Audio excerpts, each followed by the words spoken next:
اچھا، اب نماز میں مستحب یہ ہے کہ تکبیرۃ الاحرام کو ملا کر 7 تکبیرات کہی جائیں، 7 تکبیرات جنہیں تکبیرات افتتاحیہ کہا جاتا ہے۔ اچھا، بعض روایت میں ہر تکبیر کے بعد یا چند تکبیرات کے بعد کچھ دعائیں بھی ہیں جو کہ فی الحال ہم ان کو ذکر نہیں کر رہے، لیکن آپ تو براہ راست تاکہ اس پہ عمل کرنا شروع کر دیں، بس 6 دفعہ اللہ اکبر اللہ اکبر اللہ اکبر کہہ کے پھر 7ویں تکبیرۃ الاحرام کہہ دیں، اور اس کو رجا کی نیت رکھیں 6 تکبیرات کہتے ہوئے۔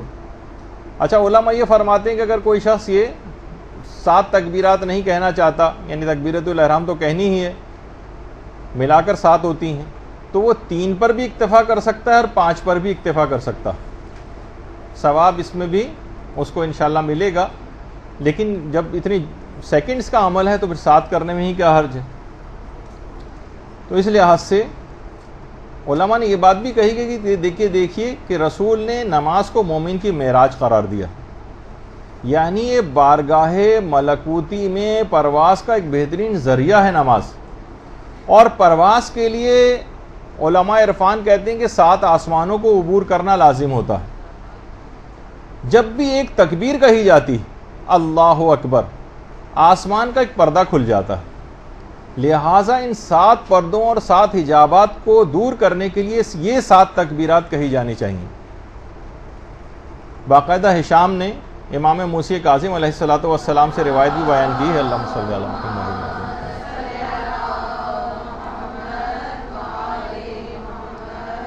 اور اس روایت میں اس کی وجہ بھی بیان کی ہے، جو کہ کتاب من لا یعذرہ الفقیہ میں شیخ صدوق نے نقل کی ہے، کہ جب پیغمبر اسلام نے آسمانوں کی سیر کی تھی تو پیغمبر اسلام 7 جو ہے وہ پردوں کو کراس کرتے ہوئے پہنچے تھے، اور ہر حجاب اور پردے کے نزدیک آ کر ایک تکبیر پڑھتے تھے، اللہ اکبر یہ کہتے تھے، اور ان تکبیرات کے وسیلے سے پروردگار عالم نے پیغمبر اکرم کو اتنی کرامت اور بلندی تک پہنچا دیا کہ بالکل انتہا سے زیادہ اپنے قریب کر لیا۔ تو اگر مومن بھی ایسا کوئی کام کرے اور یہ 6 تکبیرات یا 7 تکبیرات کہے، تو اس طرح سے اس کی وہ نماز وہ تمام حجابات کو چاک کرتی ہوئی معراج پر پہنچ جائے گی۔ اور حضرت امیر المومنین علی ابن ابی طالب علیہ السلام نے اللہم صلی علی محمد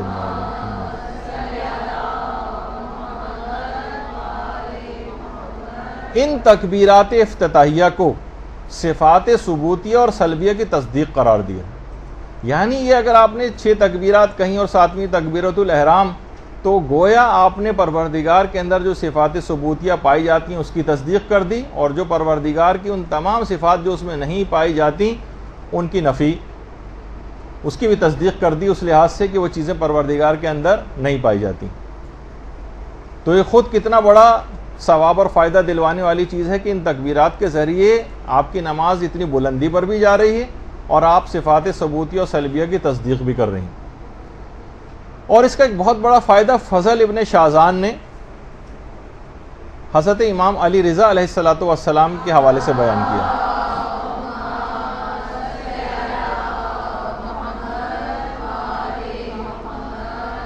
ہمارے 8ویں امام کے صحابی فضل ابن شازان، ان کا نیشا پور میں مزار بھی ہے، کہ امام فرماتے ہیں کہ اگر نمازی نماز کے دوران جو یہ مستحب تکبیرات کہی جاتی ہیں، جیسے آپ رکوع میں جانے سے پہلے اللہ اکبر کہتی ہیں، پھر رکوع سے اٹھنے کے بعد، پھر سجدے میں جاتے، سجدے سے اٹھ کر پھر دوبارہ سجدے میں جاتے وقت جتنی بھی مستحب تکبیرات یہ آپ کہہ رہی ہیں، امام فرماتے ہیں کہ اگر کوئی شخص دوران نماز کچھ مستحب تکبیرات کو بھول جائے تو شروع میں کہی گئی یہ تکبیرات جو ہیں اس بھولی ہوئی تکبیرات کی کمی کو پورا کر دیتی۔ تو بہت بڑا فائدہ یہ بھی ہے کہ دوران نماز اکثر یہ ہوتا ہے کہ انسان تکبیر کہنا بھول گیا، وہ مس ہو گئی اس سے، تو شروع میں کہی گئی یہ 7 تکبیرات اس کمی کو بھی پورا کر دیں گی۔ اور اس کی ایک اور وجہ جو تہذیب الاحکام جو کتاب ہے شیخ طوسی کی، اس میں بھی وجہ بتائی گئی ہے، اور من لا یعذرہ الفقیہ میں بھی اس کی وجہ شیخ صدوق نے بتائی ہے، اور ہمارے 6ٹھے امام امام جعفر صادق علیہ السلام کی روایت۔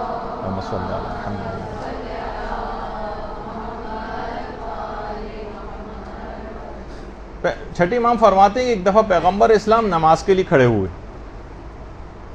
امام حسین علیہ السلام اس وقت بہت چھوٹے تھے, بہت چھوٹے. وہ بھی پیغمبر کے ساتھ نماز کے لیے آ کر کھڑے ہو گئے. پیغمبر اسلام نے تکبیر کہی, اللہ اکبر. امام حسین نے تکبیر نہ کہی یا تکبیر کو صحیح طور پر ادا نہ کر سکے کیونکہ وہ عمر میں بہت چھوٹے تھے, صحیح طور پر ادا نہیں کہی. پیغمبر اسلام نے پھر تکبیر کہی. روایت میں ہے کہ امام حسین اس تکبیر کو بھی صحیح طور پر نہ کہہ سکے. ایک بچہ بہت چھوٹا ہوتا ہے, صحیح طور پر بول نہیں پاتا. رسول تکبیرات کہتے گئے اور منتظر تھے کہ امام حسین علیہ السلام کب صحیح طور پر تکبیر کہیں گے.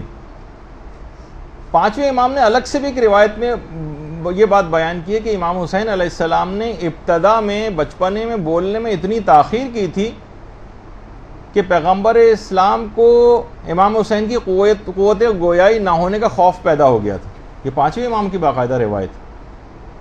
خیر, پیغمبر اسلام تکبیرات کہتے گئے یہاں تک کہ جب پیغمبر نے 7ویں تکبیر کہی تو امام حسین نے بھی کہا اللہ اکبر, بالکل صحیح طرح سے.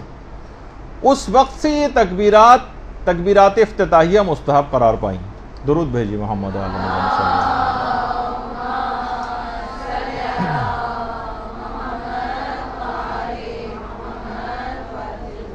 بعض علماء یہ فرماتے ہیں کہ یہ جو تکبیرات ہیں یہ تکبیرت الاحرام کے بعد بھی کہی جا سکتی ہیں, لیکن احتیاط مستحب ہے یا اولیٰ ہے یا بہتر یہ ہے کہ یہ 6 تکبیرات رجا کی نیت سے پہلے کہی جائیں اور اس کے بعد پھر 7ویں تکبیرت الاحرام کی نیت سے کہی جائے.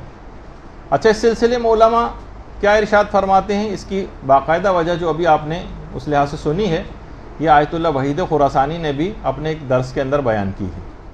روایات تکبیرت الافتتاح رو بخوانید. چرا 7 تکبیر؟ سر 7 تکبیر چیه؟ 7 تکبیر چون حجب 7 حجابه. 7 تکبیر معین شده. چه شد که معین شده؟ ریشش این بود که ایستاد به نماز پسر خردسالی که روز عاشورا سکش به نام او خورده آمد کنارش ایستاد. پیغمبر فرمود الله اکبر, این پسر هم گفت الله اکبر. درست نگفت, هنوز طفل به زبان نیامده بود. به تکبیر 7م تکبیر رو درست گفت. جبرئیل نازل شد گفت تکبیرات 7 باید باشه تا حجب به این تکبیر خرق بشه. از اونجا این اثر روی خاک قبر حسین ابن علی آمد. این امام حسینه, این چنین او را بشناسیم, این چنین به مردم معرفیش کنید. شاید نظر لطف فرزند